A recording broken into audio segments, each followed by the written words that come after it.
पढ़ने में ऐसा नहीं कि लकड़ी लिया तलवार लिया मार दूंगा, अब तो पढ़ना है। या 100 में से 90 मिल जाए सर अपना काम हो जाएगा, तो बेटा इम्पॉसिबल है, नहीं आ पाएंगे। देखो बात को समझो, भावना मत बहो, नहीं आएंगे मतलब नहीं आएंगे। अरे भैया क्यों नहीं आएंगे? सीनू भैया इसलिए कह रहे हैं क्योंकि तो देखो बेटा क्या है, क्षितिज बुक है, बुक भाग 2 है। सर एक कहाँ गई? एक हिंदी में अच्छा स्कोर लिखा है ताकि हमारी मार्कशीट का जो परसेंट है वो बिगड़े नहीं, क्योंकि हिंदी में अच्छे नंबर तो लाने पड़ेंगे। हाँ तो प्यारे कप्तानों, आज के इस वीडियो में आप सभी का स्वागत हो रहा है। आज के इस वीडियो का मेन मुद्दा क्या भैया, आपके आ रहे बोर्ड एग्जाम, और बोर्ड एग्जाम आ रहे और अपन चाह रहे कि 100 में 100 नंबर आ जाए अपने हिंदी के अंदर, या 100 में से 90 मिल जाए तो सर अपना काम हो जाएगा। तो बेटा इम्पॉसिबल है, नहीं आ पाएंगे। देखो बात को समझो, भावना मत बहो, नहीं आएंगे मतलब नहीं आएंगे। अरे भैया क्यों नहीं आएंगे? सीनू भैया इसलिए कह रहे हैं क्योंकि क्यों नहीं आएंगे, क्योंकि आपका पेपर ही 75 नंबर का होता है, तो कहां से 90 नंबर आ जाएंगे?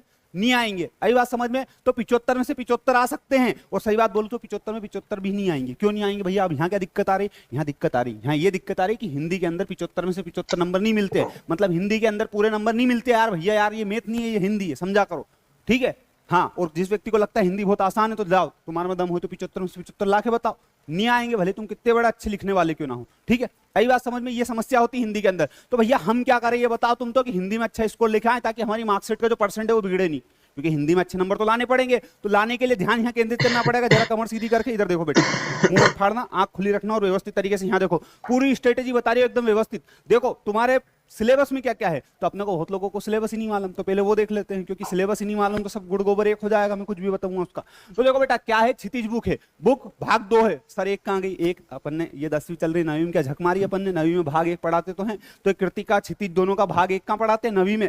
यहाँ क्या है? 10वीं में 2 है, ठीक है? तो 2 के अंदर 2 पार्ट है, काव्यबोध सॉरी काव्यखंड, भाषाखंड, ठीक है? तो क्षितिज बुक यदि आप पूरी पढ़ लेते हैं तो वो आपका कितने नंबर कवर करती है बेटा? 34 नंबर। 34 नंबर के क्वेश्चन वहां से आते, किससे? क्षितिज बुक से। सिर्फ एक लोती बुक से आपका पूरा सिलेबस में एक लोती बुक जो है, जो सबसे ज्यादा नंबर अपने आप में धारण किए हुए हैं, तो वही आपको क्या कर सकती है? अच्छे से नंबर दिलवा सकती है। अब तुम सोचो कि मैं क्षितिज बुक नहीं पढ़ूं बाकी सब पढ़ लूं, कोई सेंस नहीं, क्योंकि 34 नंबर तो यहीं गए तुम्हारे। तो सबसे पहले क्या करना है, अगर स्ट्रेटेजी के हिसाब से देखो तो सबसे पहले तुमको क्षितिज बुक पढ़ना चाहिए, ठीक है? या फिर उस बुक पे, भले ऐसा नहीं कि अब हाल ही वीडियो बंद करके पहले वो खोल ली, ऐसा मत करना, पर मतलब कुल मिला के ये है कि क्षितिज बुक पे आपको ध्यान देना चाहिए। किस पे भैया?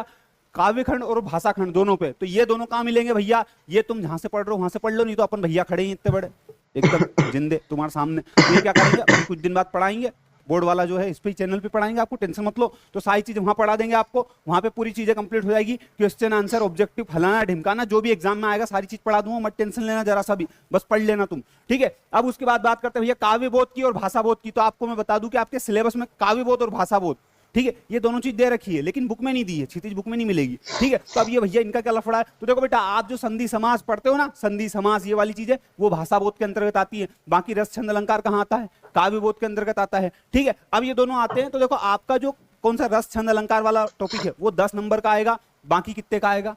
8 नंबर का आएगा, तो 18 नंबर। तो मैं बोलूं कि क्षितिज बुक के बाद सबसे ज्यादा इंपॉर्टेंट तुम्हारे लिए क्या है? तो ग्रामर बेटा। क्या है सबसे ज्यादा इंपॉर्टेंट? ग्रामर।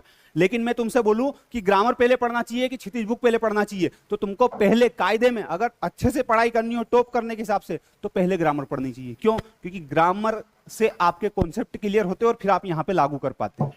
आई बात समझ में? लेकिन अगर मान लो आपका समय कम और सारी चीजें कम है, तो आप ये दोनों में से कुछ भी पहले उठा सकते हैं, और मैं कहता हूं कि पहले ये उठाओ, क्योंकि इसमें स्कोरिंग ज्यादा होती है, ठीक है प्यारे बच्चों? तो इससे आपके नंबर कितने हो जाएंगे? 34 और 28, ये दोनों नंबर फिक्स हो जाएंगे, पक्के हो गए बिल्कुल एकदम उन्ने खां। अब बात करते भैया इसकी हम, इसके बाद ये दूसरे चोचले मत पढ़ना। उसके बाद क्या करना? उसके बाद ये करना, अपठित बोध। अपठित बोध का क्या करें सर? कुछ भी नहीं करना। अपठित जो आपने कभी पढ़ा नहीं, वही आता है एग्जाम में। आप पढ़ लिया तो फिर काय का अपठित? तो अपठित का अर्थ ये जो आपने पहले कभी पढ़ा ही नहीं वो आएगा, उसमें से ऑब्जेक्टिव क्वेश्चन सोल्व करने रहते जो आराम से आप लोग कर दोगे, ठीक है? तो इसका इतना लोड नहीं लेना, इसको किसी भी गाइड कुंजी या फिर मैं कई के दिन वीडियो में मैं ही बता दूंगा यार, घर आ जाऊंगा, लेख बेटा देख बता दूंगा, टेंशन नहीं लेना इतना। खड़े सीनो भैया नगद अभी हाली।